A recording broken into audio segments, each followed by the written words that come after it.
পর্দার বিধান বাস্তবায়ন করার দরকার আছে নাকি নাই?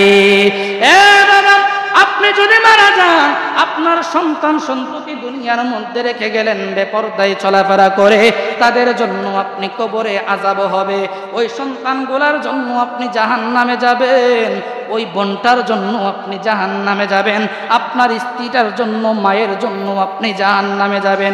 ছেলেদের জন্য 14 জন মেয়ে, আর মেয়েদের জন্য 14 জন মহিলার সঙ্গে দেখা করা জায়েজ করে দিয়েছে, আর বাকি মানুষের সঙ্গে দেখা করা হারাম করে দিয়েছে।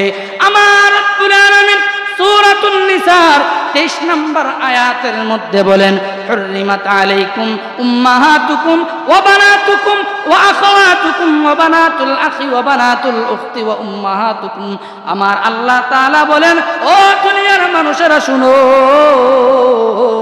দুনিয়ার জমিনে যত মানুষ পাঠাইলাম, মানুষের মধ্যে যত সম্পর্ক আছে, সকল সম্পর্কের মানুষের সঙ্গে নারী পুরুষের সঙ্গে দেখা করা যাবে না।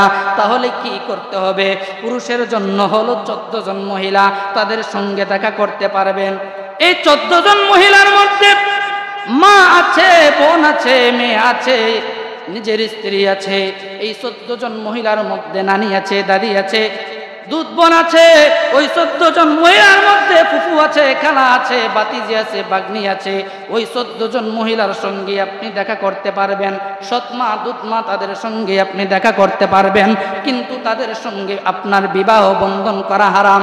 আর বাকি যে মহিলাগুলার সঙ্গে আপনার দেখা করা হারাম, তাদের সঙ্গে আপনার বিবাহ জায়েজ। তেমনি ভাবে বন্ধু, মেয়েদের জন্য 14 জন পুরুষ আছে, তাদের সঙ্গে দেখা করা যাবে। বাবা, ছেলে, ভাই, মামা, বাগিনা, চাচা, বাতিজা, নানা, দাদা, এইগুলা যারা আছে। তারপরে আছে হলো মেয়ের স্বামী, সৎ ছেলে, দুধ ছেলে, তাদের সঙ্গে দেখা করা যাবে, কিন্তু বাবা তাদের সঙ্গে বিবাহ বন্ধনে আবদ্ধ হওয়া হারাম। আর যাদের সঙ্গে দেখা করা হারাম, তাদের সঙ্গে বিবাহ আবদ্ধ হওয়া জায়েজ। ওই জন্য বাবা, আজকে আমরা মুসলমান, কিন্তু আমাদের মুসলমানিত্ব নাই। আজকে সমাজের মধ্যে কোরআনের আইন নাই, আজকে সমাজের মধ্যে হাদিসের আইন নাই। যদি নবীজির হাদিসের আইন থাকতো, সুন্নাহর আইন থাকতো, কোরআনের আইন থাকতো, সমাজের মধ্যে এইভাবে পরকিয়া হইতো না। ঠিক না বেটি? আজকে আমাদের মধ্যে পর্দার বিধান নাই দেখে পরকিয়া। কয়দিন আগে শুনছেন না, ফেসবুকের মধ্যে মেয়ে বাবারে ঘুমের ওষুধ খাওয়ায়া লাইভের মধ্যে আইসা ছুরির আঘাত করে হত্যা করেছে, আর পুলিশকে বলছে আমার বাবা অভিযোগ করেছে বাবার বিরুদ্ধে, আমার বাবা আমাকে ধর্ষণ করেছে। নাউজুবিল্লাহ বলেন। যে তথ্যটা, যে অভিযোগটা, এই অভিযোগটা সত্য নয়, মিথ্যা। কেন মিথ্যা? সংক্ষেপে বলি, আপনারা বুঝবেন। ওই লোকটার স্ত্রী মারা গেছে, শুধু একটা মেয়ে।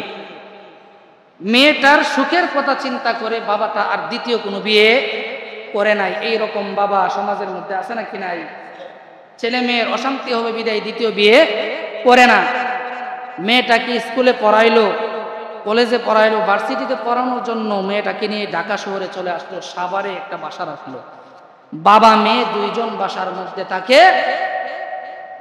হঠাৎ করে মেয়েটা ভার্সিটির কিছু ফ্রেন্ডের সাথে উঠা বসা, কিন্তু সঙ্গটা ভালো না।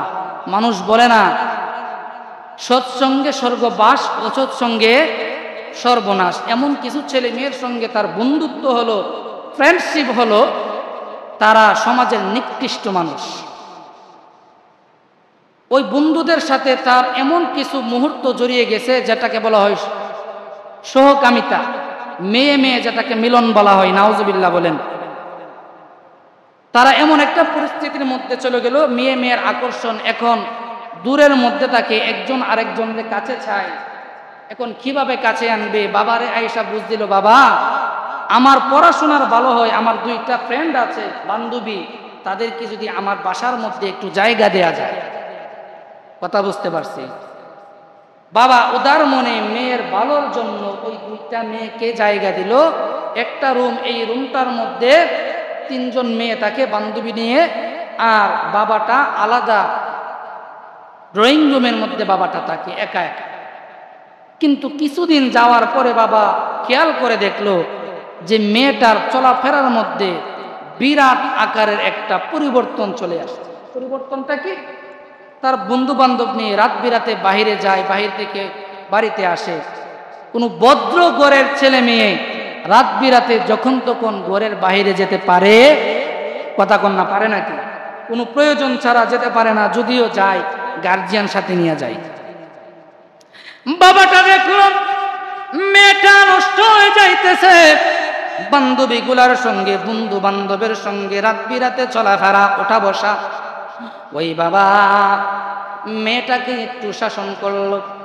আবার কিছুদিন পরে দেখলো ওই তিনটা মেয়ে একটা রুমের মধ্যে সমকামিতা যেই এই কাজ করতেছে, নাউজুবিল্লাহ। বাবা শাসন করলো। শাসন করার কারণে আরো 2 বছর পূর্বে সাভার থানায় তার নামে মামলা করলো। ধর্ষণের মামলা করার পরে বাবা নির্দোষ প্রমাণিত হয়ে ফিরে আসলো। আবার যখন এই কাজগুলা চলে, বাবা মেয়েটাকে শাসন করে, কিন্তু মেয়ে বেপরদায় চলাফেরা করতে করতে ইসলামে জ্ঞান না থাকার কারণে এমন উশৃঙ্খল হয়ে গেছে। এখন ঘরের মধ্যে, দুনিয়ার মধ্যে ওই মেয়ের জন্য সব চাইতে বড় শত্রু হয়ে গেল বাবা। নাউজুবিল্লাহ কন্যা। কারণ বাবার জন্য তাদের আমোদ ফুর্তি অবাধে চলাফেরা করা যাইতেছে না। ওই জন্য বাবাটাকে ঘুমের মধ্যে ঘুমের ওষুধ খাওয়াইলো, আর ঘুমের মধ্যে ছুরির আঘাত করে তাকে হত্যা করলো। আর হত্যার অভিযোগ থেকে বাঁচার জন্য বাবার নামে অভিযোগ দিল, বাবা আমাকে ধর্ষণ করেছে। নাউজুবিল্লাহ। কেন এই ঘটনা ঘটলো বোঝার চেষ্টা করেন।